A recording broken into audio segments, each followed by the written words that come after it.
Irmãos, eu gostaria de dar continuidade com os irmãos ao tema que nós temos tratado nas últimas semanas, que é os desafios da nossa comunhão.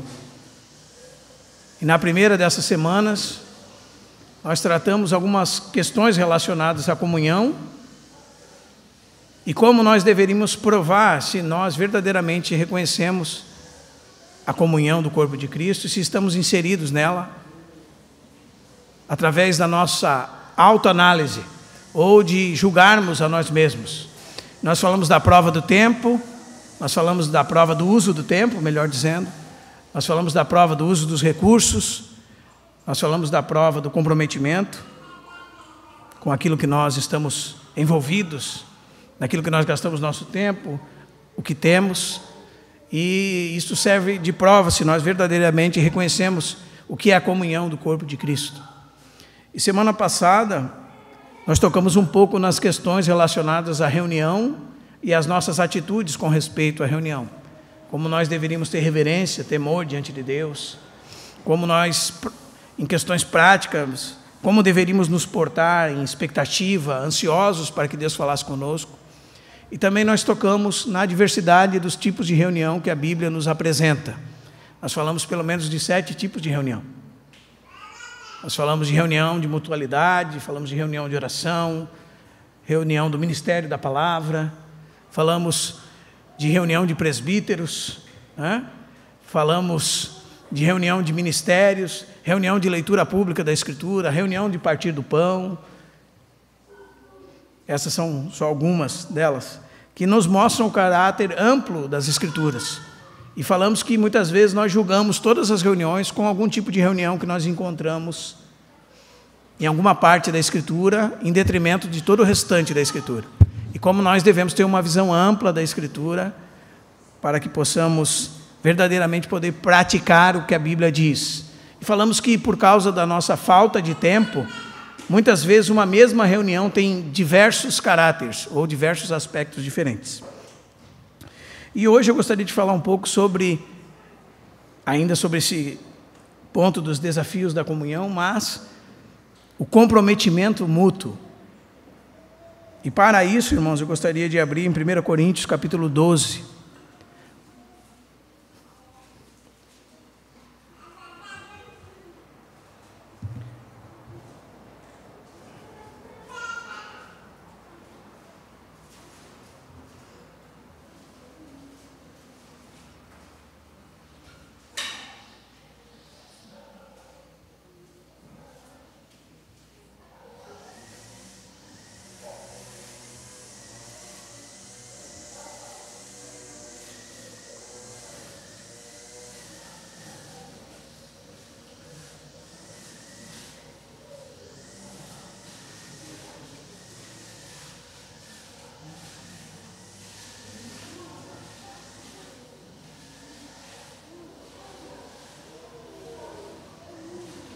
Primeira Coríntios capítulo 12, a partir do verso 12.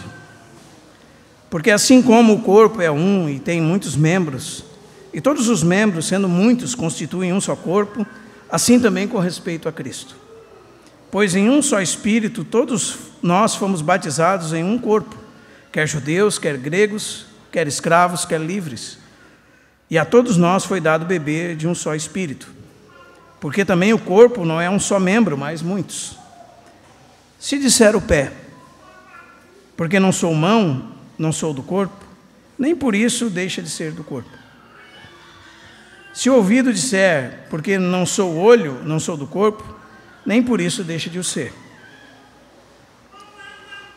Se todo o corpo fosse olho, onde estaria o ouvido? Se todo fosse ouvido, onde estaria o olfato? Mas Deus dispôs os membros, colocando cada um deles no corpo, como lhe aprouve. Se todos, porém, fossem um só membro, onde estaria o corpo? O certo é que há muitos membros, mas um só corpo. Não podem os olhos dizer à mão, não precisamos de ti. Nem ainda a cabeça aos pés, não preciso de vós. Pelo contrário, os membros do corpo que parecem ser mais fracos são necessários. e os que nos parecem menos dignos do corpo, a esses damos muito maior honra. Também os que em nós não são decorosos revestimos de especial honra. Mas os nossos membros nobres não têm necessidade disso. Contudo, Deus coordenou o corpo, concedendo muito mais honra àquilo que menos tinha, para que não haja divisão no corpo. Pelo contrário, cooperem os membros com igual cuidado, em favor uns dos outros. De maneira que, se um membro sofre, todos sofrem com ele. E se um deles é honrado, com ele todos se regozijam. Ora, vós sois corpo de Cristo, e individualmente membros desse corpo.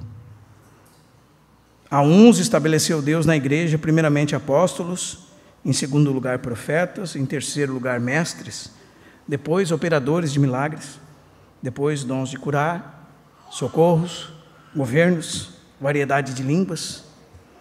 Porventura são todos apóstolos? Ou todos profetas? São todos mestres? Ou operadores de milagres? Têm todos dons de curar? Falam todos em outras línguas? Interpretam-nas todos? Entretanto, procurai com zelo os melhores dons, e eu passo a mostrar-vos um caminho sobremodo excelente.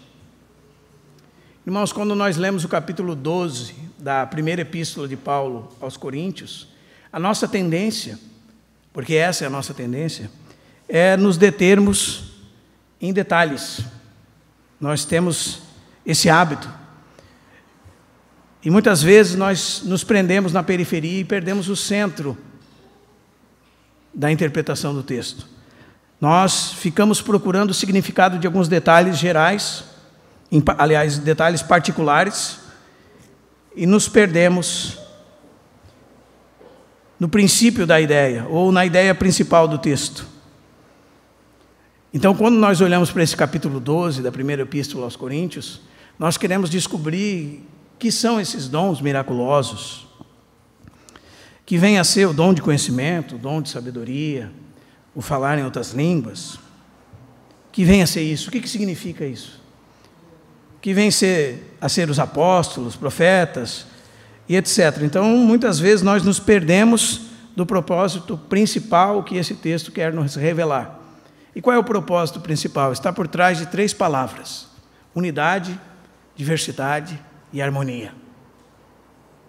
Então, quando nós lemos esse texto, com cuidado, nós vamos perceber que há muitas vezes a expressão um só corpo, um só Espírito, um só Senhor, um só Deus. Nós vamos ver isso frequentemente, sendo muitos, um só corpo, não é? Muitos membros, um só corpo, para o benefício do corpo, da unidade. Então nós vemos essa unidade descrita por todo esse capítulo. Também nós vemos que essa unidade é composta de diversos membros, que juntos formam um só corpo. E a unidade é composta por essa diversidade, essas diferentes operações. A diversidade de dons, mas o Espírito é o mesmo. A diversidade de serviços, no começo do capítulo diz, mas o Senhor é o mesmo. A diversidade de operações, mas o mesmo Deus é quem opera tudo em todos. Então, nós temos a unidade, nós temos essa diversidade, ou seja, essa diferenciação, cada um no seu papel, cada um cumprindo o seu papel, e nós temos também a harmonia, para que haja edificação no corpo. E é interessante notar isso, irmãos, porque, primeiro que o Senhor precisa abrir os nossos olhos para isso, né? Quando você vai ler um texto das Escrituras, muitas vezes você tem que ir do geral para o particular, né? Muitas vezes, por exemplo, você lê uma parábola e você se perde nos detalhes da parábola, mas você não percebe a ideia central do texto, você se perde da interpretação toda, e você fica rodeando em torno dos detalhes e não entende aquilo que quer o texto nos transmitir. É exatamente o que Paulo quer transmitir aqui. Havia uma confusão da parte dos irmãos em Corinto com respeito aos dons espirituais. Como há uma confusão hoje também, né? Por isso você vai encontrar diversas vezes na Epístola aos Coríntios ele respondendo perguntas que eles fizeram a ele. Ou seja, há uma pressuposição de uma carta enviada para Paulo com diversas perguntas com respeito a diversos assuntos. Por isso que diz assim, com respeito aos ídolos e às coisas sacrificadas aos ídolos, ou seja, alguém havia mandado pergunta para ele sobre isso. No capítulo 12, a respeito dos espirituais, diz o verso 1, ou como você lê na nossa tradução em português, que acrescenta a palavra dons, que está lá, com respeito aos dons espirituais, não quero, irmãos, que sejais ignorantes. Não é? E ele começa a explicar com respeito a isso. E qual é a ênfase de Paulo? A ênfase de Paulo é na unidade do corpo de Cristo, que ela funciona na diversidade dos membros e de suas funções, em perfeita harmonia, como no corpo físico acontece. Houve um filósofo que, há 494 anos antes de Cristo, havia contado uma história durante uma rebelião, que há uma grande, até estava falando com a Thaís hoje, há uma grande probabilidade de que Paulo está fazendo esse uso dessa história conhecida, porque havia uma rebelião e ele contou que o império era como um corpo, não é? E ele contou essa anedota, essa figura do corpo e do funcionamento, e que os outros membros haviam se rebelado contra o estômago e já não comiam, e o estômago ficou isolado. Mas quando o estômago ficou isolado, o corpo não recebia nutrientes, né? Então os braços fraquejaram, né? As pernas fraquejaram. Por quê? Porque se isolou e se não nutriu o estômago. E ele fez esse conto, essa história, e resolveu aquela rebelião toda, mostrando para os cidadãos do império que todos eles juntos constituíam um único corpo. E o estômago, particularmente, era as pessoas mais nobres, e o resto dos membros, a plebe do povo. Então, Paulo tinha muito em mente essa ideia, né? E por isso ele faz uso disso aqui, dessa figura do corpo. Por isso que você lê assim: se o pé disser, não sou mão, não sou do corpo, nem por isso deixa de ser do corpo. Se o ouvido disser, porque não sou olho, não sou do corpo, nem por isso deixa de ser do corpo. Se todo o corpo fosse olho, onde estaria o ouvido? Se todo o ouvido, onde estaria o olfato? E ele diz: Deus foi quem dispôs os membros no corpo como lhe aprouve. E é interessante, porque logo esse texto que nós estamos falando fala de alguém que se menospreza, que tem uma visão abaixo de si mesmo e gostaria de estar no lugar do outro, né? Já que eu não tenho a função do irmão, eu não sou do corpo. Já que a minha função não é a que eu quero, então eu não faço parte do corpo. E Paulo diz: nem por isso deixa de ser o corpo. E é interessante, irmãos, em meio a uma sociedade tão corrompida, tão dividida, onde as relações são tão banalizadas, como, se não pela revelação do Espírito de Deus, possamos entender o que é o corpo de Cristo? Porque o corpo de Cristo é o próprio Cristo distribuído entre os membros do seu corpo, cada um, Cristo operando como lhe apraz, e cada um no dom que recebeu de Cristo, como um membro do corpo de Cristo, exercendo uma função, onde o próprio Cristo se manifesta através dele. Por isso que o verso 12 diz assim: porque assim como um corpo é um e tem muitos membros, assim também com respeito à igreja. É isso que está escrito aí? Verso 12. É isso que está escrito no seu texto aí? Assim como um corpo é um e tem muitos membros, e todos os membros, sendo muitos, constituem um só corpo, assim também com respeito a Cristo? Com respeito à igreja? Não, com respeito a Cristo. Porque o que é a igreja? A igreja é Cristo distribuído entre os membros do seu corpo. Por isso que Efésios 4,7 dizia: a graça foi concedida a cada um de vós, segundo a proporção do dom de Cristo. Por isso que Romanos 12:3 diz assim: porque pela graça que me foi dada, digo a cada um dentre vós, que não pense de si mesmo além do que convém, antes pense com moderação, segundo a medida da fé que Deus repartiu a cada um. Então, cada filho de Deus recebeu da parte de Deus ser membro do corpo de Cristo. Por isso que o verso 27 diz: ora, vós sois corpo de Cristo, e individualmente membros desse corpo. Então, irmãos, se você nasceu de novo, se você foi chamado por Deus para fora do mundo, se você foi regenerado, você foi batizado para dentro desse corpo místico chamado corpo de Cristo. E agora você é um membro desse corpo. Você faz parte desse corpo. Mas o que eu gostaria de tocar com os irmãos hoje é até onde vai o nosso comprometimento com o corpo de Cristo. Até onde vai o nosso compromisso? Qual é o nosso nível de engajamento? Qual é o nosso nível de envolvimento? Qual é o nosso nível de entrega? Qual é o nosso nível de responsabilidade no que diz respeito ao corpo de Cristo? Qual é a nossa participação? Isso é importante. Eu gostaria de dizer para os irmãos que isso é extremamente vital para a sua e para a minha vida. Não é? Porque se você pegar a figura do corpo e você for uma mão, e uma mão tirada do corpo é um cadáver. Amém? Uma perna tirada do corpo é um cadáver.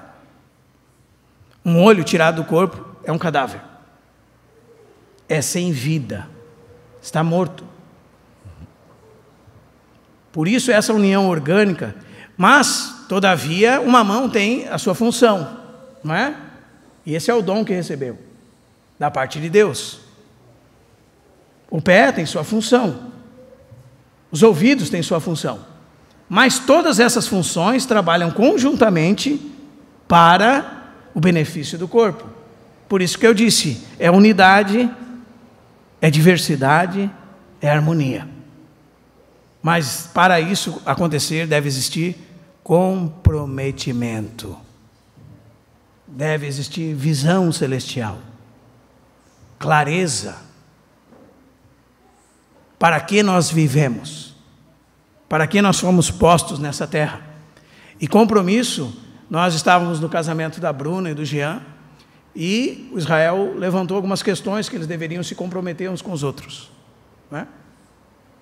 A amar, a cuidar, a zelar, na saúde, na doença, na pobreza, na riqueza, até que a morte os separe. Gostaria de dizer uma coisa para os irmãos, né? E por isso que tem testemunhas no casamento, né?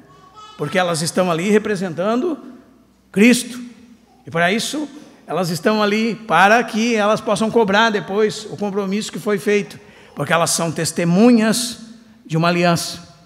Deus é testemunha daquela aliança. Deus disse: eu fui testemunha entre ti e a mulher da tua mocidade que abandonaste. Deus é a principal testemunha. E Paulo também diz que aquilo que ele fazia na presença de Deus. Ele invocava a Deus como testemunha. E ele estava de consciência limpa na presença de Deus, porque servia a Deus com integridade, né? Só alguém que anda no Espírito e serve no Evangelho de Cristo pode invocar a Deus como testemunha. Por isso ele diz: Deus é minha testemunha da saudade que tenho de todos vós na terna misericórdia de Cristo Jesus. Deus está vendo ele quando ninguém vê. Deus reconhece ele, e ele sabe que está fazendo aquilo na presença de Cristo, né? E no casamento nós somos testemunhas do compromisso, do comprometimento, até que a morte os separe. Mas, irmãos, eu tenho uma informação para todos nós. Nós estamos unidos num compromisso no qual nós fomos chamados, e deveríamos estar comprometidos com isso, porque este compromisso vai além da morte. Esse compromisso do corpo de Cristo é por toda a eternidade. Nós estamos unidos no corpo de Cristo para sempre, para sempre. Então eu preciso realmente do Jaime, como nós cantamos no hino, não é? Porque se o Jaime é mão, e eu sou boca, eu preciso que ele me alimente, não é verdade? E se a Bruna é um olho, eu preciso que ela veja por onde nós estamos indo, não é assim? E preciso de ouvidos, porque sou boca. E se eu disser que por eu não sou olho, eu não sou do corpo, nem por isso eu deixo de ser do corpo. Eu fui inserido nessa realidade da qual não posso escapar. Eu nasci para dentro do corpo de Cristo, quando fui regenerado. Talvez isso seja uma má notícia para muitos irmãos. Como assim, irmão? A salvação é uma ótima notícia? Não, talvez não. Nós vamos viver para sempre juntos. A bênção está sobre o corpo. A vida é a vida do corpo, que é unida à cabeça, que é Cristo, e corre distribuída entre os membros do corpo. E o vínculo que os une é o amor, por isso que vai falar do amor no capítulo 13. É o vínculo da perfeição, diz o texto. Não é? E nós precisamos uns dos outros.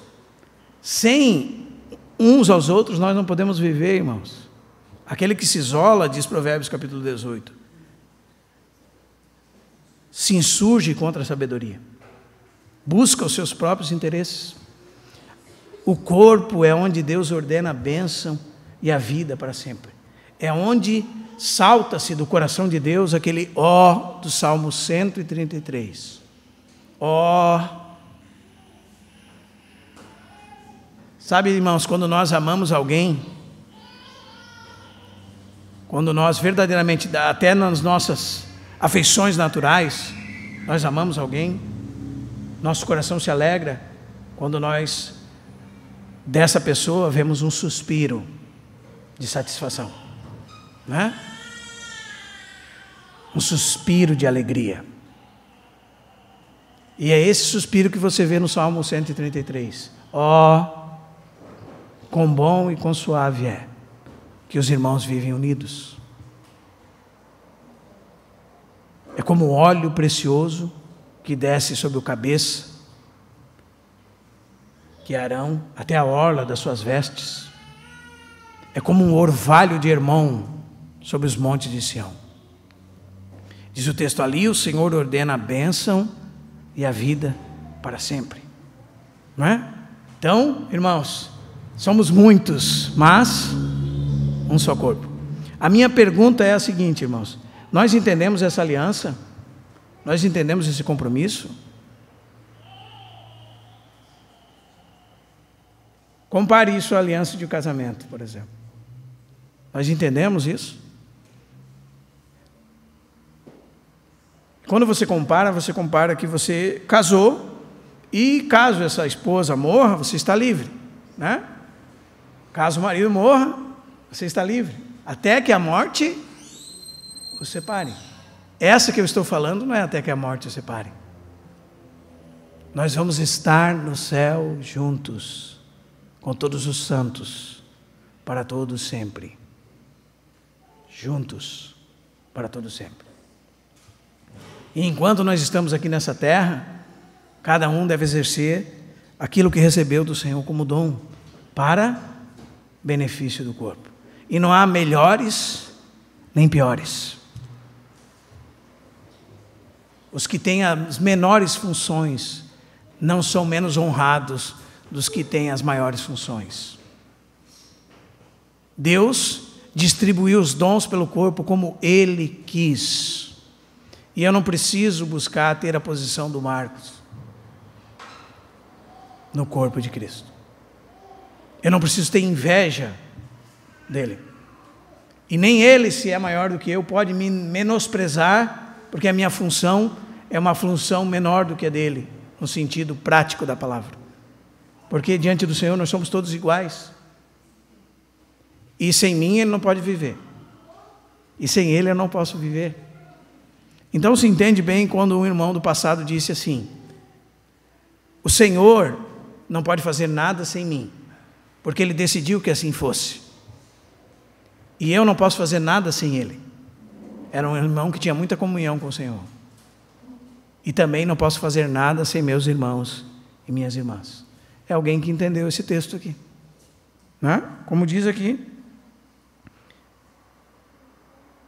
Deus coordenou o corpo, concedendo muito maior honra que menos tinha, para que não haja divisão no corpo. Pelo contrário, cooperem os membros em igual cuidado uns com os outros. Então, realmente, irmãos, quando o Senhor abre os nossos olhos para isso, se o Senhor abrir os nossos olhos para isso, por misericórdia, nós vamos ver que eu preciso do Felipe, e sem ele não posso viver. Longe dele, não posso viver. Que eu preciso do Jean, sem ele não posso viver. Que eu preciso estar conectado a ele. Não num relacionamento social, de um dia por semana, num período estabelecido, marcado. As reuniões são bênçãos, são muito boas. Mas a vida da igreja não restringe-se a isso. A vida da igreja restringe-se a isso? Não. A vida da igreja é um relacionamento amplo de cuidado, de zelo, de coordenação. E para que isso aconteça, deve haver compromisso, comprometimento.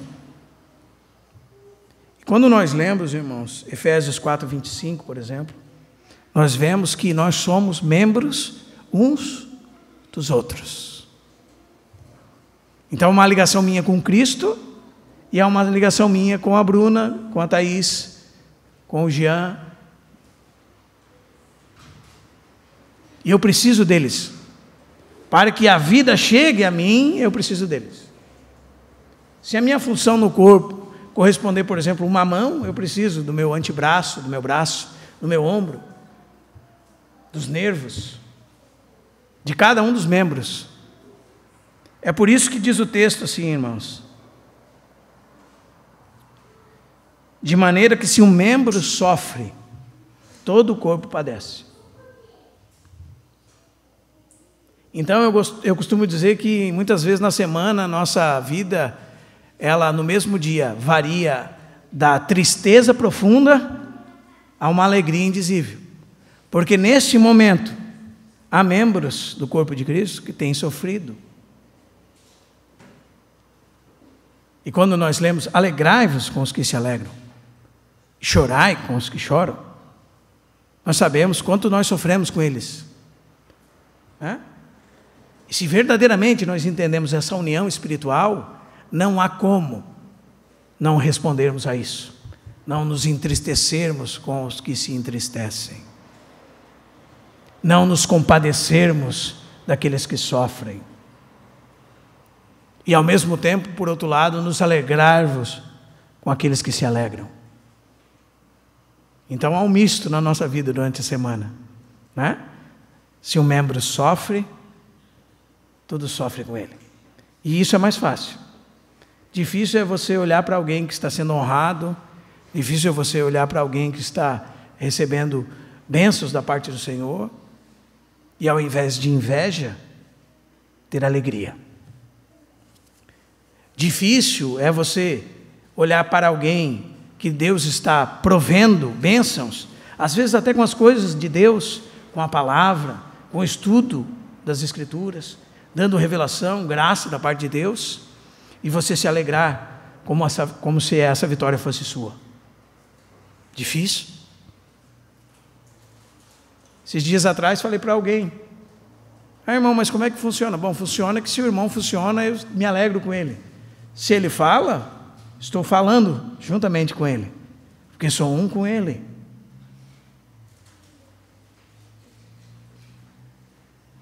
Né? Me sinto parte daquilo, sou representado naquilo. Se há bênçãos da parte de Deus na vida do Juarez, me alegro com ele. Se está indo bem os negócios dele, me alegro com ele. Não invejo ele. Não quero ter o lugar dele. A vitória dele é a minha vitória. A tristeza dele é a minha tristeza. O sofrimento dele é o meu sofrimento, a alegria dele é a minha alegria. Irmão, isso aqui não é utopia. Isso aqui não é um ideal inalcançável. Isso aqui é uma realidade espiritual para aqueles que foram inseridos no corpo de Cristo.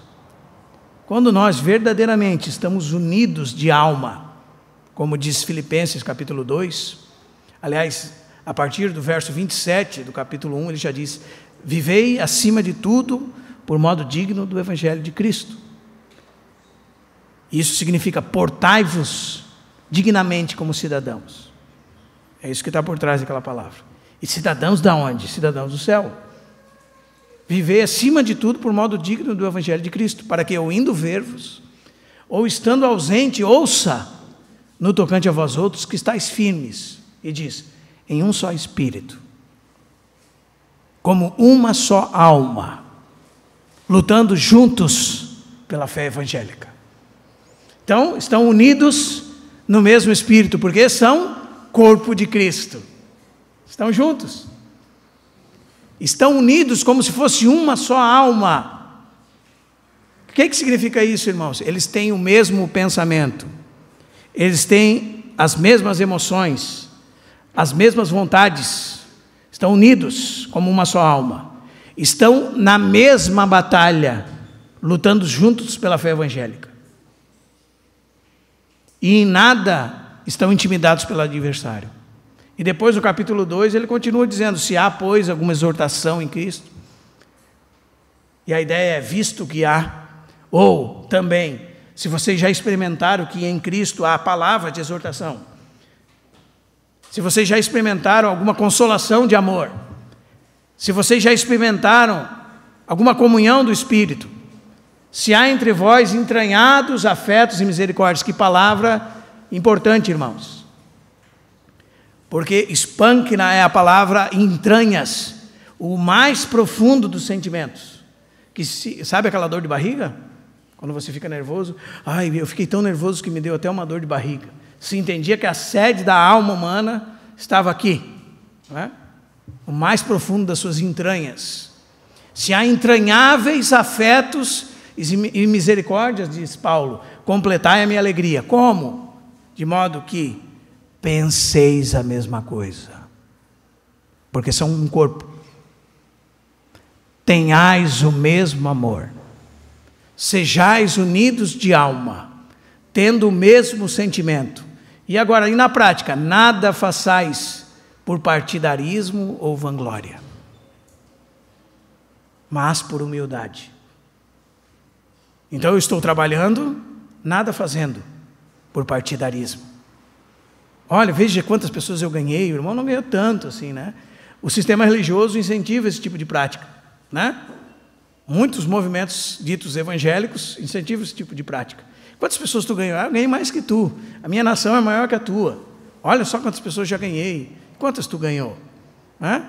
Incentiva os irmãos a competirem entre si. Eles estão lutando, cada um por uma causa, de um reino, de algum ditador humano, não de Deus, né?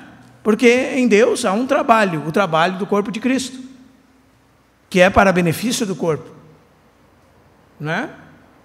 Então não há lutas, disputas, nada façais por partidarismo ou vanglória, mas por humildade, diz o texto, considerando cada um os outros superiores a si mesmo.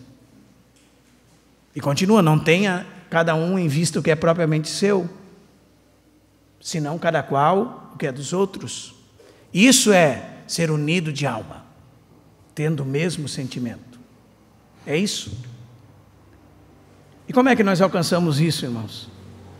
Tende em vós, diz o verso 5, o mesmo pensamento que houve também em Cristo Jesus. Por isso que 1 Coríntios 2,16 diz que nós temos a mente de Cristo. Por isso que Romanos 12 diz que nós temos que ser transformados pela renovação da vossa mente, porque você vem com os seus modelos, seus princípios, seus sistemas errados de crença, com a sua influência do mundo, e à medida que você vai se envolvendo com a palavra de Deus, o que vai acontecer? Irmãos, o Espírito Santo vai imprimindo dentro de você as palavras de Cristo, as verdades de Cristo, os conceitos de Cristo, e vai havendo uma metamorfose em você, uma mudança de mente, de paradigma, e você, ao invés de se conformar com esse século, você é transformado pela renovação da vossa mente. E então você começa a experimentar a boa, agradável e perfeita vontade de Deus. E como isso acontece, irmão? Quando você se entrega a Deus. Se entrega totalmente a Deus. Falava para o irmão hoje. Como é que nós vamos reconhecer isso? Quando nós não estivermos mais preocupados com nós mesmos, mas com o nosso próximo. Quando nós entendermos que nós somos um corpo constituído de muitos membros, mas que eles todos são para benefício do corpo, não é? Todos esses membros. É o que nós lemos hoje no começo da reunião, irmãos. Rogo-vos, pois, irmãos, pelas misericórdias de Deus, e essas misericórdias estão contidas nos 11 primeiros capítulos da Epístola aos Romanos, que apresenteis os vossos corpos em sacrifício vivo. Quando as pessoas leem esse texto, pensam, então cada um de nós aqui é um sacrifício vivo a Deus. Não, irmão, não é o que o texto está dizendo. O texto está dizendo que são muitos corpos, um único sacrifício. Muitos corpos, um único sacrifício. Apresentei os vossos corpos em sacrifício singular, vivo, porque foi vivificado. Santo, porque foi separado para o uso de Deus. E agradável, porque em Cristo somos agradáveis a Deus. Nós somos agradáveis a Deus na pessoa de Jesus Cristo. E nós não nos conformamos com este século. Mas, se verdadeiramente temos visto da parte de Deus isso, que eu preciso dos irmãos, que eu tenho a minha função no corpo, mas se você não avançar, eu não avanço, irmão. Porque se você for comparado a um pé, eu não ando sem você. Por isso que Efésios 4 diz que é até que todos cheguemos, porque nós chegamos juntos. Juntos nós chegamos. Isso significa que se eu estou deixando de funcionar, alguém está tendo falta do serviço que eu deixo de funcionar.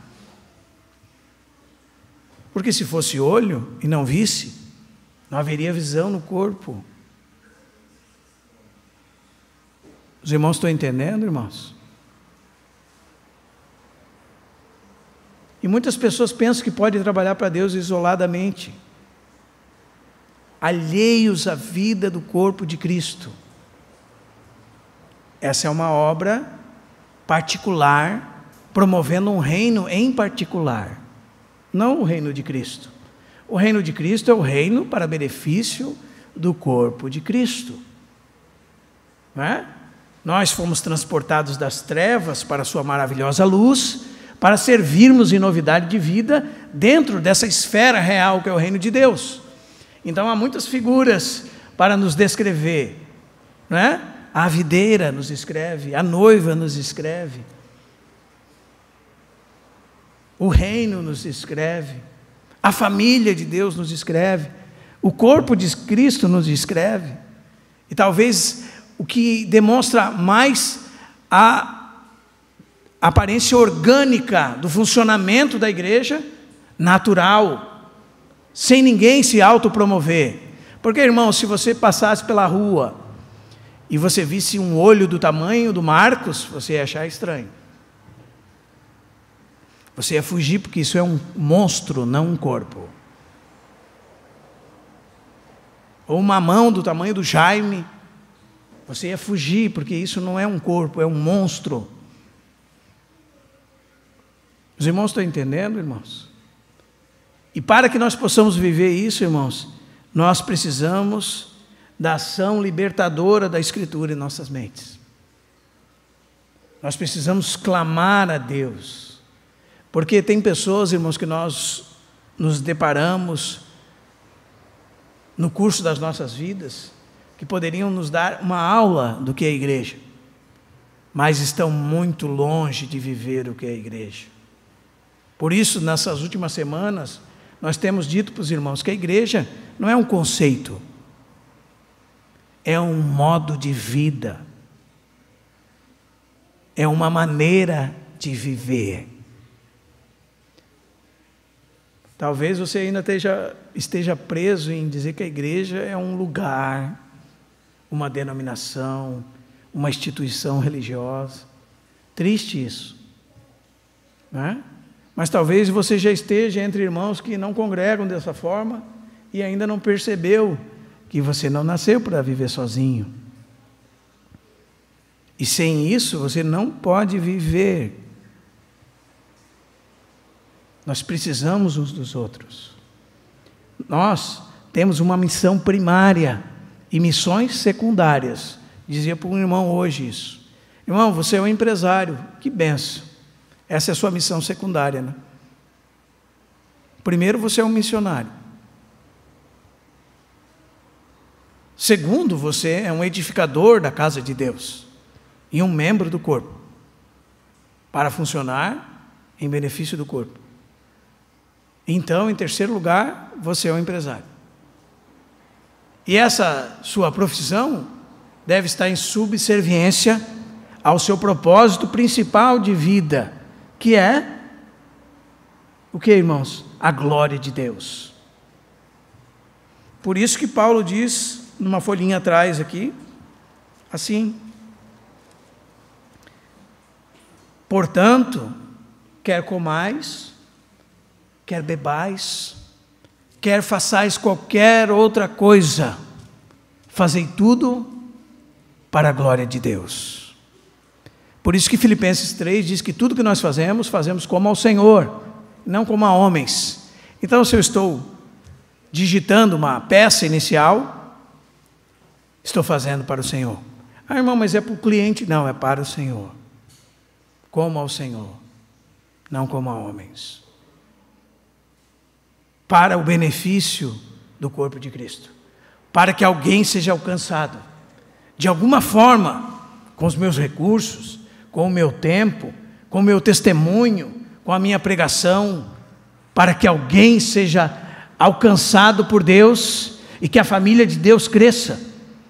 É para isso que eu estou plantado nessa terra. É para isso que Paulo diz em Filipenses 2,14: fazei tudo sem murmurações, nem contendas, para que vos torneis filhos de Deus inculpáveis, no meio de uma geração pervertida e corrupta, na qual resplandeceis como luzeiros no mundo, preservando a palavra da vida. E Paulo diz sobre os filipenses: para que no dia de Cristo eu me glorie sobre vós, que não corri em vão, nem me esforcei inutilmente. Então, irmãos, olha o que nós acabamos de citar. Olha o coração do apóstolo Paulo. No coração do apóstolo Paulo, Paulo disse para ele: vós, os Tessalonicenses, sois a minha alegria, vós sois a minha coroa, na qual regozijo na presença de Cristo. Será que ele entendeu o que é o corpo de Cristo, irmãos? Será que lá no capítulo 9 de Atos ele entendeu? Porque ele estava perseguindo os irmãos. E a Bíblia diz que pegou carta dos principais sacerdotes e dos anciãos para ir fora dos limites de Jerusalém, para perseguir os do caminho. E diz que quando ia a caminho de Damasco, uma luz do céu brilhou como o sol no meio-dia. E ele caiu por terra e todos os que estavam com ele.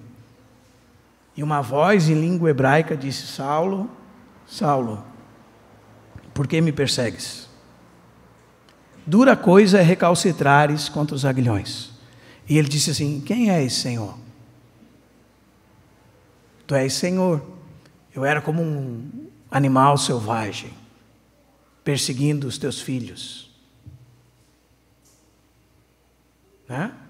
E lá do céu a cabeça glorificada reivindicou: por que me persegues? E Paulo poderia dizer: mas eu nunca te conheci. Mas quando perseguia os filhos de Deus, perseguia o próprio Deus. Quando perseguia os membros de Cristo, perseguia o próprio Cristo. Então, com muita verdade, Jesus pôde dizer para ele: por que me persegues? Porque tu estás contra mim. Quando você persegue alguém, um filho de Deus, irmão, você não está contra esse filho de Deus, você está contra Deus.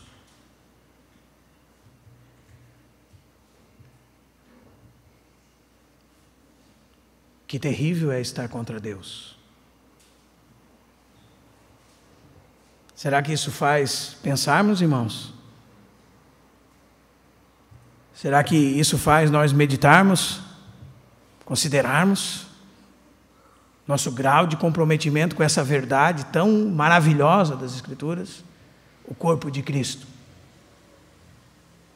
Será que faz a gente pegar a nossa vida e colocar aquelas provas que nós demos na primeira semana, a prova do tempo e do uso do tempo, a prova do comprometimento com aquilo que eu tenho compromisso, a prova do uso dos recursos, não é?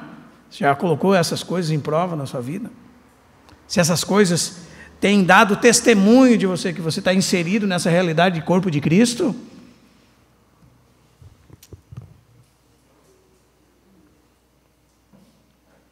Essas coisas, irmãos, elas são maravilhosas, são libertadoras.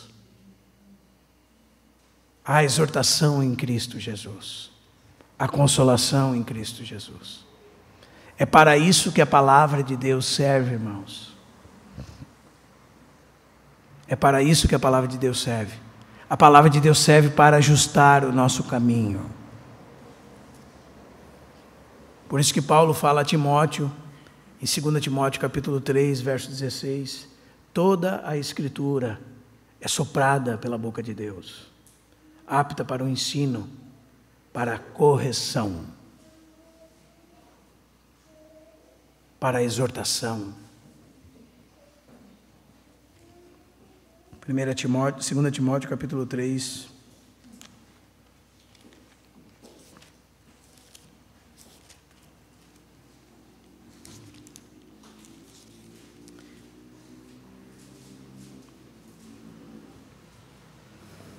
toda a Escritura é inspirada por Deus, verso 16.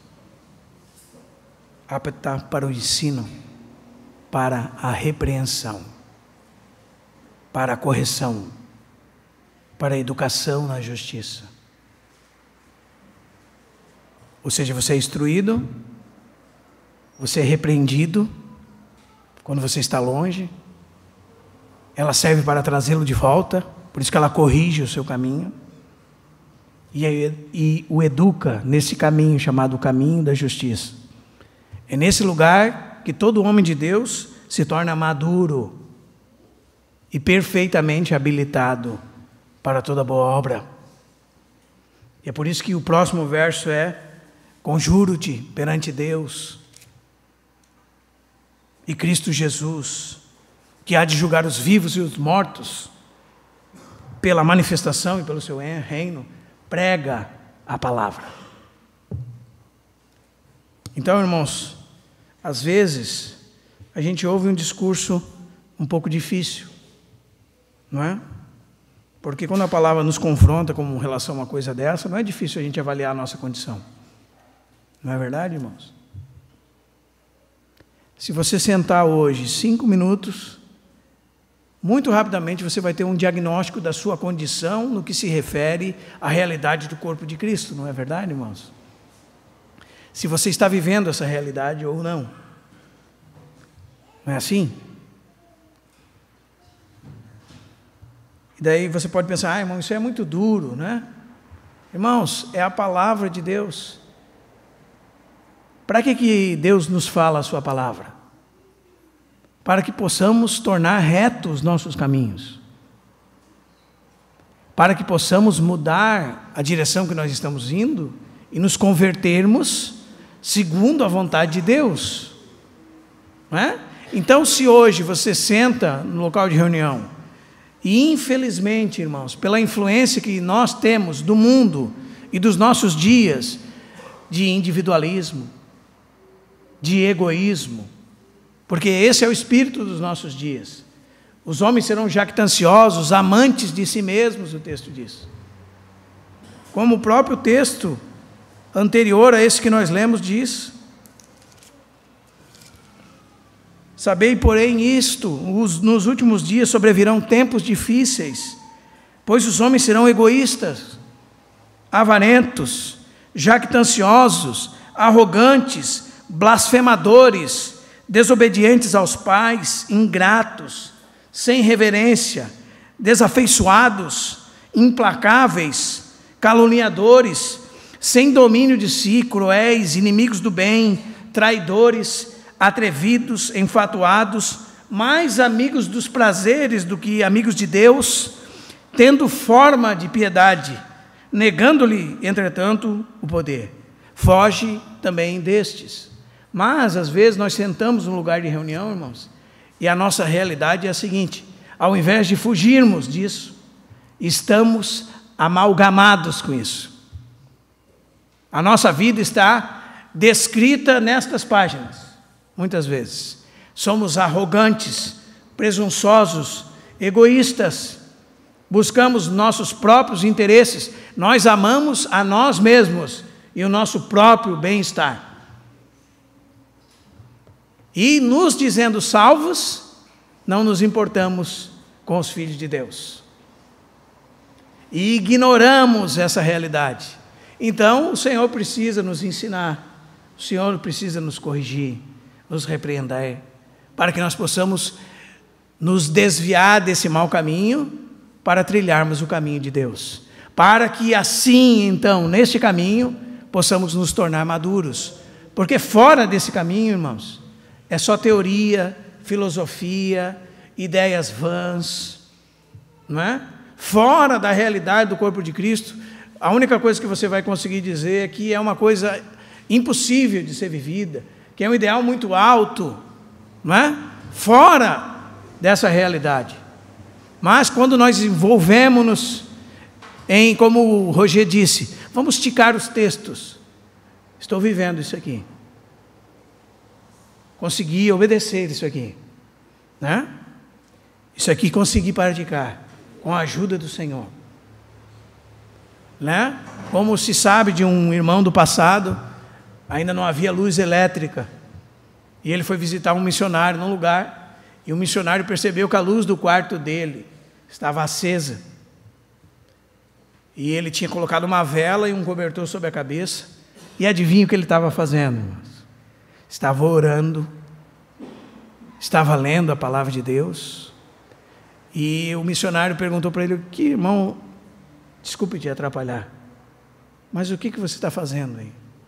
E ele disse assim: estou procurando coisas, a palavra do Senhor, que é o meu Senhor, para obedecê-lo. E ele disse assim: o melhor comentário ao texto bíblico é obedecer, né?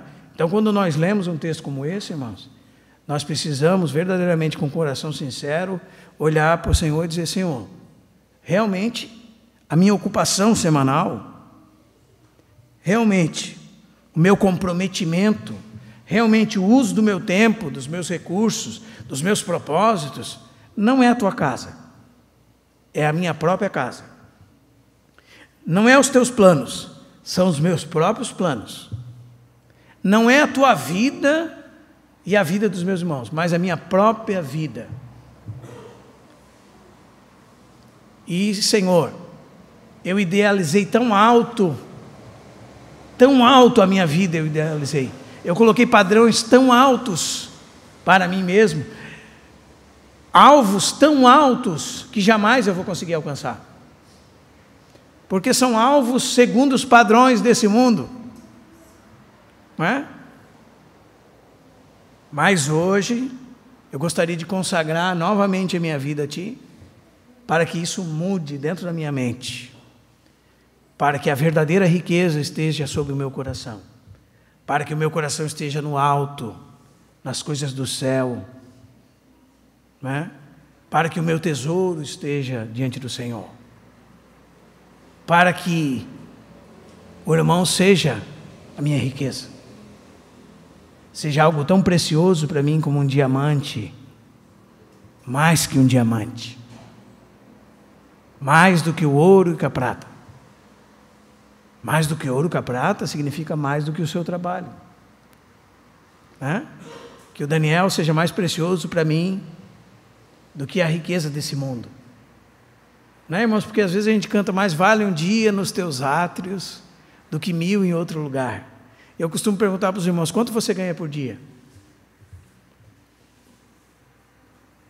Você já fez esse cálculo?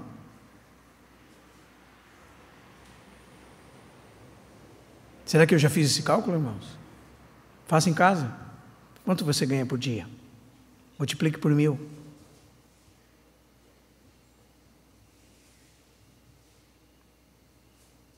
O autor do Salmo 84 está dizendo que um dia na presença do Senhor vale mais que 1000 em outro lugar. E não é na presença que eu e você temos acesso hoje, irmãos. Ele está falando só naquele lugar onde se servia por fora, onde só tinha a luz do sol. Não é? Nós estamos com mais vantagem sobre ele. Nós já entramos no Santo dos Santos. Nós já entramos na presença de Deus. Quanto será que nós devemos multiplicar essa honra que nós temos como filhos de Deus? Uma honra tão preciosa que um sumo sacerdote podia, uma única vez por ano, num único dia, entrar. E há um livro do Antigo Testamento, entre os apócrifos, que fala da festa que acontecia no momento em que ele saía daquele lugar. Todo o povo gritava em euforia e alegria. Ele havia saído de lá. Se ele havia saído de lá, nós havíamos sido aceitos.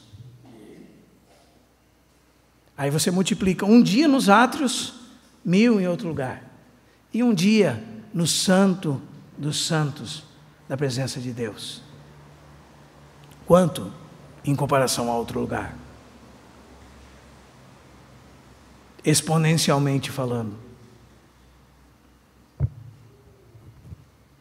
Mas às vezes nós estamos falando assim, irmãos, mas sabe, esse mundo é tão assim, né? Tanta coisa para se fazer, tantas responsabilidades, né? É que tu não conhece a minha vida, irmão, é tanta coisa que eu tenho que fazer, né? É porque Faraó aumentou a carga, o peso, né? Tem aumentado o trabalho, tem aumentado as horas, por isso tem faltado o tempo, não é? Por isso não há quem se satisfaça. Por isso que Paulo tantas vezes deve advertir sobre esse século e sobre o perigo das riquezas. E o problema não está no dinheiro, está no seu amor por ele. Porque o amor ao dinheiro é como a água do mar. Quanto mais se bebe, mais sede se tem. Por isso que Paulo diz, ora, os que querem ficar ricos caem em tentação e cilada. Em muitas concupiscências, ou seja, desejos desenfreados, que levam os homens à ruína e à perdição. E esse amor é raiz de muitos males. E alguns nessa cobiça se desviaram da fé. E a si mesmos se transpassam com muitas dores.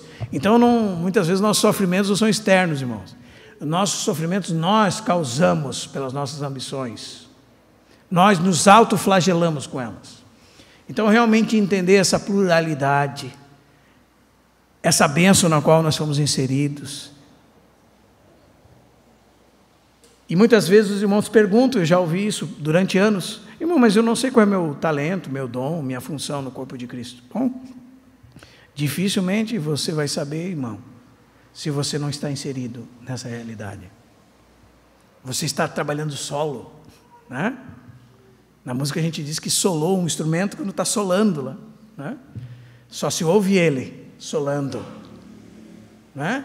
A igreja não é um solo, a igreja é uma harmonia perfeita, né? Cada um no seu intervalo, cada um no seu lugar, tocando essa sinfonia divina, apresentando Cristo para o mundo.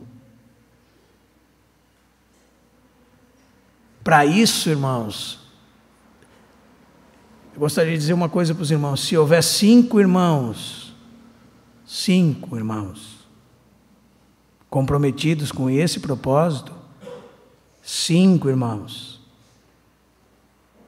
Não duraria nem 3 meses para não haver nem lugar aqui dentro. Nem nesse terreno aqui fora. 5 irmãos. Desejosos de viver uma realidade de vida do corpo de Cristo. Interessados para testemunhar dessa realidade. A ponto dos incrédulos olharem para você e para mim, numa situação como a do Neto, por exemplo, que foi um testemunho para a família dele, da preocupação dos irmãos, do cuidado. É um testemunho. Eles vão olhar e dizer, olha como eles se amam. E sabe o que acontece, irmãos? Uma advertência para nós. Se você veio de uma denominação, dificilmente você viveu isso. Você nem sabe do que eu estou falando. Não sabe. Por quê? Porque há um vício de origem, aquilo que a gente chama no direito de vício de origem. Quando um processo, ele começou errado, e vai dar errado porque começou errado. O próprio modelo o impede de viver tal coisa. De funcionar, por exemplo. Né? Para funcionar, você tem que ter algum cargo. Né? Senão não funciona. Então, ou outros irmãos sofreram tantas frustrações. Eles queriam servir a Deus com sinceridade, mas o sincero, ele precisa andar em integridade, né? Até o Lloyd Jones tem um livro, é sincero, mas está errado. Irmão, pode estar sincero, mas está errado. Os irmãos entendem? E daí o sincero, o que acontece com ele? Ele começa a funcionar. E daí alguém rouba a oferta que ele separou para alguém. Alguém do sistema religioso, ele estava trabalhando para ganhar almas e ele não percebeu, mas estava ganhando pessoas para o reino daquele ditador, ou daquele ditador, né? Esses dias eu ouvi de um jovem, um conhecido meu, que ele começou um grupo doméstico e tinha 40 pessoas no grupo doméstico, mas o modelo denominacional dele fazia o quê? Trocava o líder. E daí tiraram ele daqueles 40 pessoas que ele havia levado e pregado Cristo para elas e botaram com 5. Por que eles fazem isso? Para continuar no domínio sobre as pessoas. Então, daí eles tiram esse grupo de 40 aqui. Ele amava aqueles irmãos, foi ele que ganhou eles. E coloca num de 5. Assim, os 40 ficam na denominação, né? Ficam ligados, ele coloca outro grupo ali. Aí o irmão, pois é, irmão, estava triste, estava trabalhando sinceramente para o Senhor, mas aquele dia estava decepcionado. Tinha trabalhado na vida daquelas pessoas, tinha pregado o evangelho para elas, e a engrenagem só trocou uma chave. Pronto, botou ele para lá, botou outro para cá, porque assim não se perde o domínio, né? Assim há sempre uma coordenação, né? E nesse modelo um fala lá de cima e todos obedecem por baixo, como uma pirâmide, porque eu tenho um que manda sobre 12, que manda sobre 12, que manda sobre 12, então se eu falar lá de cima que todos vistam amarelo, tem 1000 pessoas vestindo amarelo no outro dia, e eu só dei uma ordem, né? É assim. E as pessoas que estão trabalhando sincera, o que acontece? Se frustram, se entristecem. Mas no corpo de Cristo não é assim. Por quê? Porque é para benefício do corpo de Cristo, não para o reinado de alguém, irmãos. Se você pensa que você está vindo num domingo, num lugar no São Marcos, onde o Marcelo, o Israel, é pastor, você não faz ideia do que você está fazendo aqui.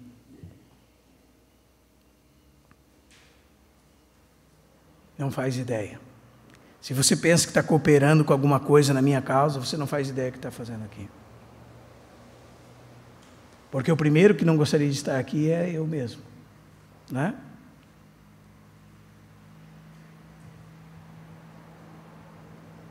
Se nós estamos aqui, é porque o Senhor nos colocou aqui. E se você tem alguma pretensão com respeito às coisas do Senhor, você já tem um problema de origem. Porque se é do Senhor, eu lembro de 2 pastores conversando, E um disse por outro: irmão, eu faço, ninguém me reconhece. Mas irmão, o outro disse: você não leu 1 Coríntios capítulo 4? Como assim?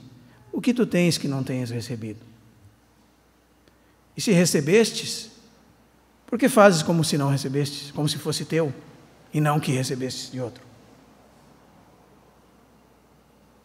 Quem trabalha pela causa de Cristo entende isso, irmãos. Gostaria de concluir isso com os irmãos. 1 Coríntios capítulo 4. Irmãos, abram lá, por favor. De quem é a causa? A causa é de Cristo? Então que a glória seja para Cristo, irmãos. Deus me livre de você estar aqui por minha causa, e não pela causa de Cristo.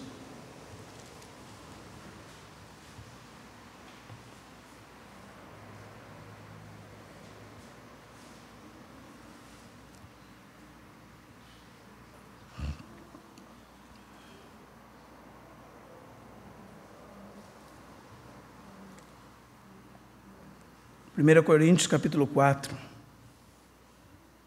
verso 7. Pois quem te faz sobressair? E o que tens tu que não tenhas recebido?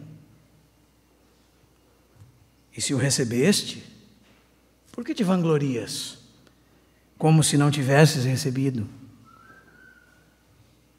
Guarde isso no seu coração, porque é exatamente isso que Paulo está mostrando aos coríntios. Paulo está falando assim, ó, tudo é de Cristo. Tudo é para benefício do corpo de Cristo. Por isso ele diz, tudo é da igreja, do corpo de Cristo.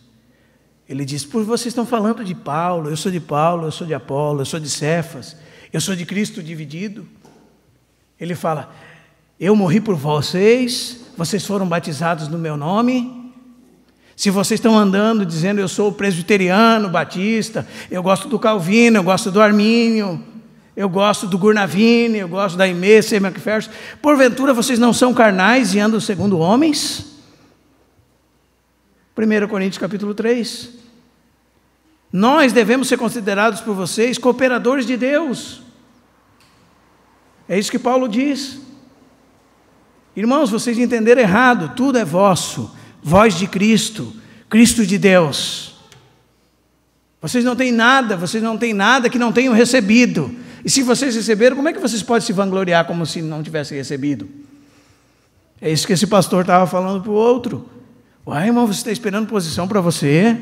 Glória para você? A sua glória é vanglória. Tudo é vosso. Voz de Cristo.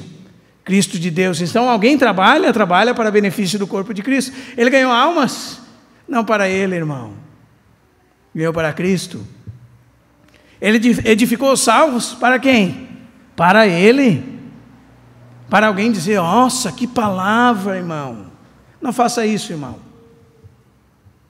A Bíblia diz que aquele que lisonjeia arma um laço para os pés.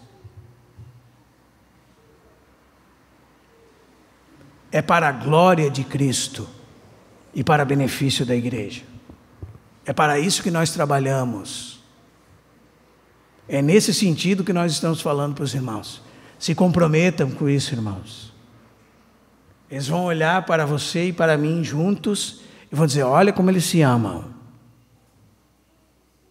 Olha como eles têm tentado viver isso. Vai ter erros. E talvez eu seja o pior dentre todos. Eu vou ser o que mais vou ofender, né? O que mais vou machucar, com o meu jeito, as minhas dificuldades. Mas olhe para Cristo, irmão. Olhe para Cristo. E se você entender alguma coisa errada, pergunte. Olhe para Cristo. Só Cristo é capaz de satisfazer o homem por inteiro. E se comprometa com o corpo de Cristo. Eu vejo tantos, irmão, eu gostaria de falar, irmão, tomara que você entenda bem sobre isso, irmão. Deus tenha misericórdia, irmão. Deus tenha misericórdia, falando francamente. Aquele que pensa ser alguma coisa não sendo nada, engana-se a si mesmo. E é exatamente a nossa definição, irmãos. Nós não somos absolutamente nada.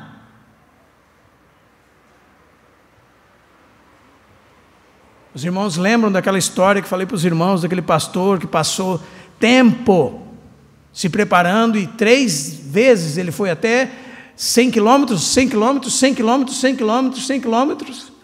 E quando ele voltou para o escritório, 3 meses depois chegou um envelope para ele com $3, um para cada dia que ele havia ministrado.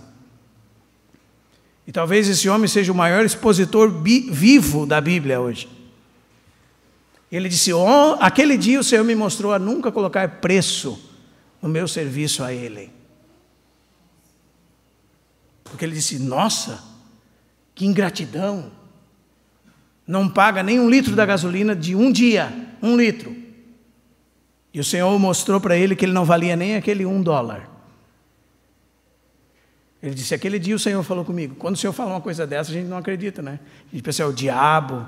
Disse: porque o Senhor estava me ensinando a nunca colocar preço nas coisas que não têm preço. Esses dias eu brinquei com uma irmã aqui, eu disse: irmã, custou tão caro que é de graça. E é assim com a nossa salvação. E é assim com a realidade que nós estamos inseridos. Custou tão caro que só pode ser de graça. Porque nada, ninguém aqui pode fazer para merecer aquilo que Cristo fez por nós. De tão caro que custou, só pode ser dado de graça. Porque ninguém pode pagar. E aquilo que nós recebemos do Senhor e onde estamos inseridos é assim.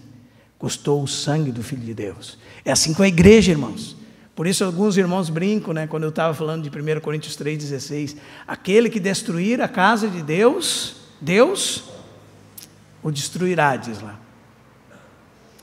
E por isso que Paulo fala em Atos capítulo 20, verso 28. Cuidai de vós, fala aos presbíteros, e de todo o rebanho de Deus, sobre os quais o Espírito Santo os constituiu bispos, para pastoreardes a igreja de Deus, e diz o texto, a qual ele comprou com seu próprio sangue. E o Richard Baxter, naquele livro O Pastor Aprovado, faz a seguinte pergunta: qual o valor que você dá para alguém que custou o sangue precioso do Filho de Deus? Então nós não menosprezamos nenhum Filho de Deus, né? Que custou o sangue precioso do Filho de Deus. Irmãos, esse é o sangue que corre livremente no corpo, amém? Dá vida aos membros. Esse é o sangue de Cristo, né? Nós fomos batizados para dentro desse corpo e recebemos beber desse mesmo Espírito para funcionarmos. E qual é o nosso nível de comprometimento? Essa é a pergunta.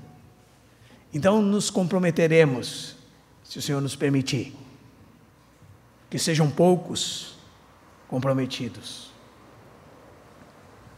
Amém?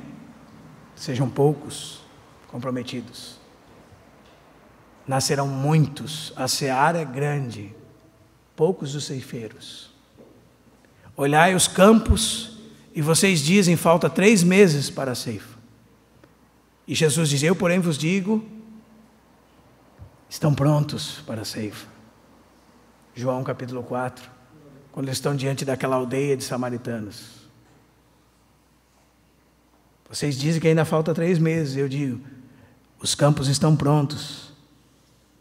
Peçam ao Senhor da seara que envie trabalhadores para a sua seara. Trabalhadores são homens e mulheres que dão o sangue para que Cristo seja glorificado e edificado. Por isso que Paulo diz aos Gálatas, em Gálatas 4,19, filhinhos, por quem outra vez sinto dores de parto, como uma mãe, até que Cristo seja formado em vós. Que o Senhor nos faça sentir essas dores, irmãos, quando os nossos irmãos sofrem, e essas alegrias quando eles são honrados. Quando o membro sofre, todo o corpo padece. Se nós não experimentamos isso, talvez estamos aquém do que é o corpo de Cristo. O Senhor nos ajude. Para que a tua verdade habite em nós.